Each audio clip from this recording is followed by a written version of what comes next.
In a time of great spiritual darkness, when the hearts of God's people had turned away, a prophet rose from obscurity to challenge kings, confront idols, and call down the fire of heaven. His name was Elijah.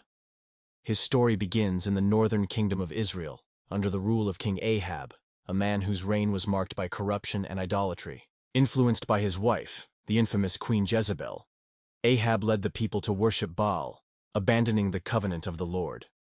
Into this volatile scene stepped Elijah, a Tishbite from Gilead. Without title, wealth, or position, he stood before the king and boldly declared a judgment from God.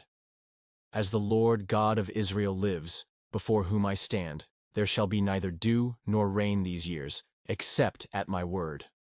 With those words, Elijah sparked a national crisis. Drought swept the land, crops failed, and rivers dried. But God, faithful to his servant, led Elijah to the brook Cherith, where he would be hidden and sustained.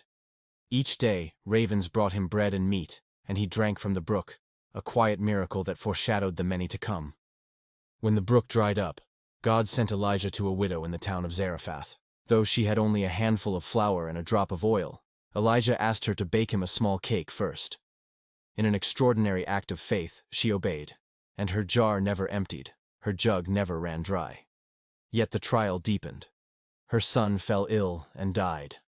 The widow cried out in grief, and Elijah, moved with compassion, took the boy to his room, laid him on the bed, and prayed fervently, "O Lord my God, let this child's life return to him." The boy breathed again. Life returned. Word spread of the prophet who could bring the dead back to life, and Elijah's legend grew. Elijah's story does not end there. His name appears again in the New Testament. He is seen speaking with Jesus at the Transfiguration, a sign of his eternal significance. And prophecy declares that Elijah will come again before the great and dreadful day of the Lord. His life is a testimony to the power of obedience, the cost of courage, and the compassion of God. He was a man who walked with fire, both literal and spiritual. A man who stood alone but never truly was.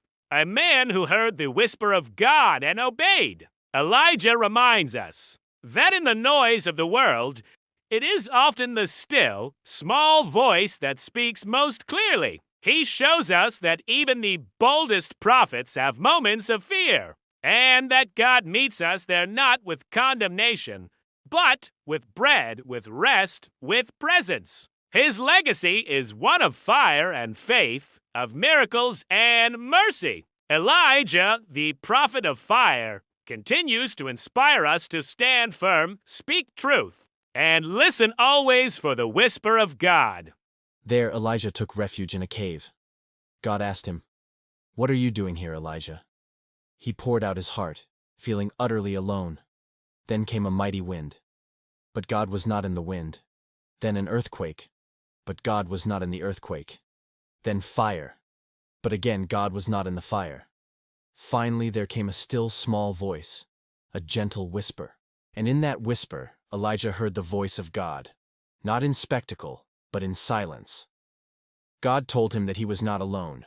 There were 7,000 in Israel who had not bowed to Baal. And he gave Elijah a new mission, to anoint new leaders and to appoint a successor, Elisha. Elijah found Elisha plowing a field. Without a word, he threw his cloak over him. Elisha left everything and followed Elijah, becoming his disciple, his companion, and ultimately, his successor. Together, they traveled and ministered, with Elijah continuing to perform miracles, calling down fire from heaven again, multiplying oil, and even parting the Jordan River. But the time came for Elijah's earthly journey to end. As the two prophets walked together, a chariot of fire drawn by horses of flame appeared. A whirlwind swept Elijah up into heaven, as Elisha watched in awe, crying out, my father, the chariot of Israel and its horsemen." Elijah was gone, taken up without tasting death. His cloak fell to the ground, and Elisha picked it up, continuing the work of his master, empowered by a double portion of his spirit. After 3 years of drought, God commanded Elijah to return to Ahab. The confrontation culminated in one of the most dramatic showdowns in biblical history, on Mount Carmel. Elijah proposed a test. The prophets of Baal would prepare a sacrifice, and he would prepare his own. Whichever God answered by fire would be the true God. From morning until evening the prophets of Baal cried out, slashed themselves and danced, but no fire came. Then Elijah stepped forward. He repaired the altar of the Lord, dug a trench around it, drenched it with water 3 times and prayed, "Let it be known this day that you are God in Israel." Fire fell from heaven. It consumed the offering, the wood, the stones, the water, everything. The people fell on their faces and cried, "The Lord, He is God." The false prophets were seized and executed. Rain returned. The drought was broken. Elijah's God had answered. But the story did not end with triumph. Jezebel, furious at the loss of her prophets, vowed to kill Elijah. Fear overtook him. The mighty prophet, who had just stood alone against hundreds, now ran for his life into the wilderness. There, under a solitary broom tree, he collapsed and prayed, "It is enough. Now, O Lord, take away my life." Exhausted and overwhelmed, he fell asleep. But God did not abandon him. An angel touched him, provided bread and water, and told him to eat, for the journey ahead would be long. Strengthened by that food, Elijah traveled 40 days and nights to Mount Horeb, the mountain of God.